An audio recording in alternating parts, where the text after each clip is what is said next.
Welcome to Eye on the Tigers News. I'm Abby Garrett. And I'm Patrick Howell. Thanks for checking in with us. Here's the news we're watching. A Washington State high school student who fatally shot two 14-year-old girls and wounded 3 more classmates last weekend before taking his own life had sent a text message to the victims to meet at lunch before the shooting, an official said on Monday. Freshman Jalen Freiberg walked into the cafeteria at Marysville High School on Friday and opened fire at the table where 2 of his cousins and 3 close friends were sitting. Police, family members, and witnesses said. The teenage gunman may have had more victims had it not been for the bold actions of a young teacher. Witnesses say Megan Silberberger, a teacher, was in a nearby office when she heard the shots. She ran into the cafeteria and saw students down, witnesses say, and grabbed his arm while he was trying to reload. As a security detail blocked off Marysville High School, where police on Saturday were investigating the school's latest deadly school shooting, Washington voters were weighing the merits of 2 opposing gun measures on the November ballot. Gun control advocates are calling the election the only up or down vote on gun measures in the country this year and the only ballot initiative since 2000. A Colorado judge has postponed the death penalty trial for movie theater shooter James Holmes so that Holmes' attorneys can have more time to evaluate a second report on their client's sanity.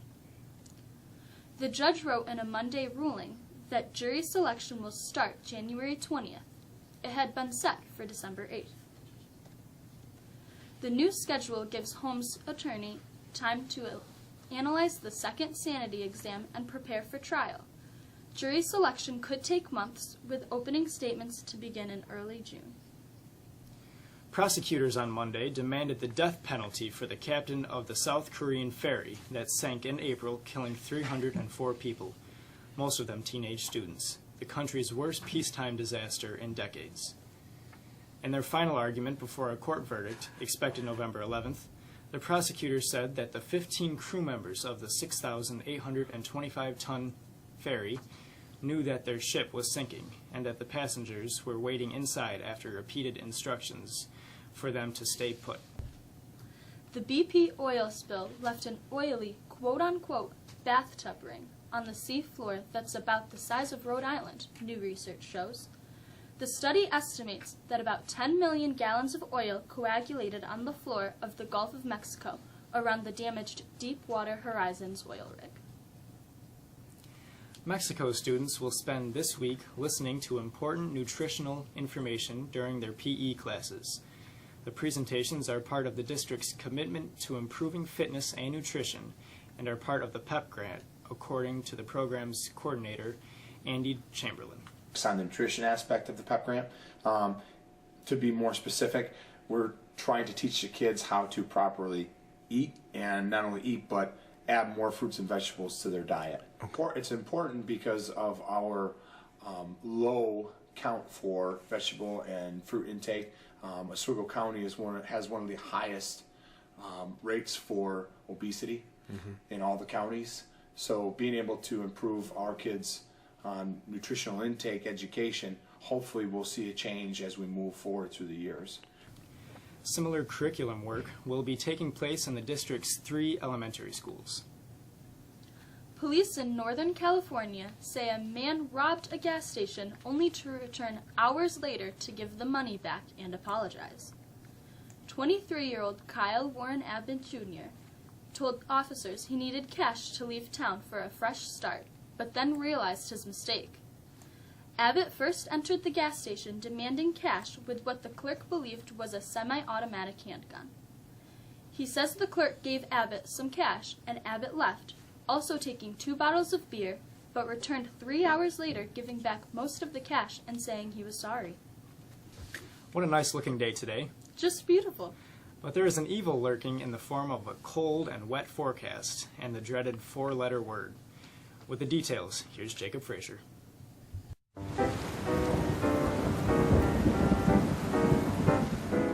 A beautiful Tuesday to you. Temperatures are a full 20 degrees higher than normal today. The high is expected to get to the mid-70s today before showers roll in late tonight, signaling a change on the way. Partly sunny skies come in for Wednesday and Thursday, with temperatures retreating into the 50s, before a real cold surge for Friday and Saturday.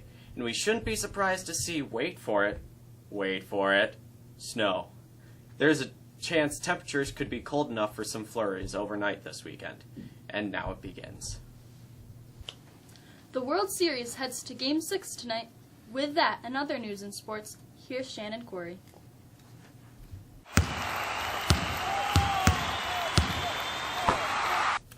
After taking 2 out of 3 at home, the San Francisco Giants are just 1 win away from claiming their 3rd World Series title in just 5 years.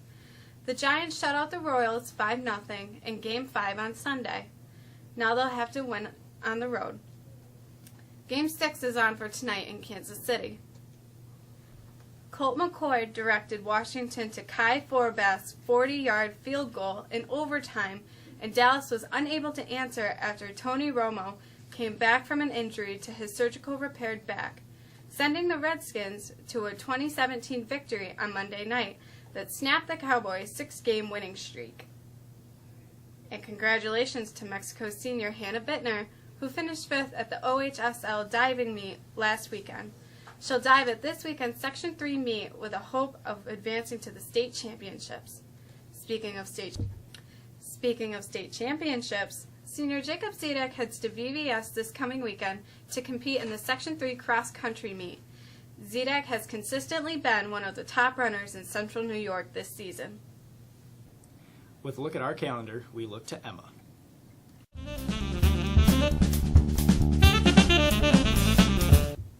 There's a quite a few events on the calendar this week, beginning with the Gap trip to Washington, D.C. and New York City beginning Thursday.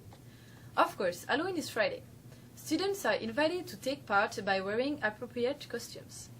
This weekend, the JROTC drill meet takes place here at the high school. And also, this weekend, we'll gain an hour by turning the clocks back an hour as we return to standard time. Until you wake.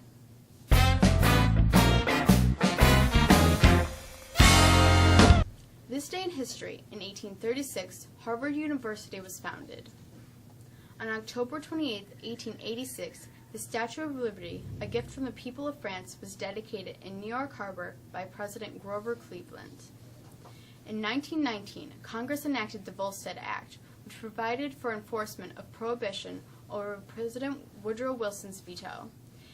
And in 1929, Wall Street crashed on a Black Tuesday, heralding the street of America's Great Depression. And finally, a thank you to someone who has spent more than half of his life serving the Mexico school community. A thank you to Mr. Eddie McCarty. Salute! Who will work his last day tomorrow after more than 30 years on the job. McCarty was a student here at Mexico. Upon graduation, he was hired as a custodian and later would become the head of the district's buildings and grounds, a job he's had for nearly 20 years. During his time at Mexico, McCarty has overseen several building projects, and through all of the changes during his tenure, there was always one constant: pride. Pride in the work he and his staff did every day.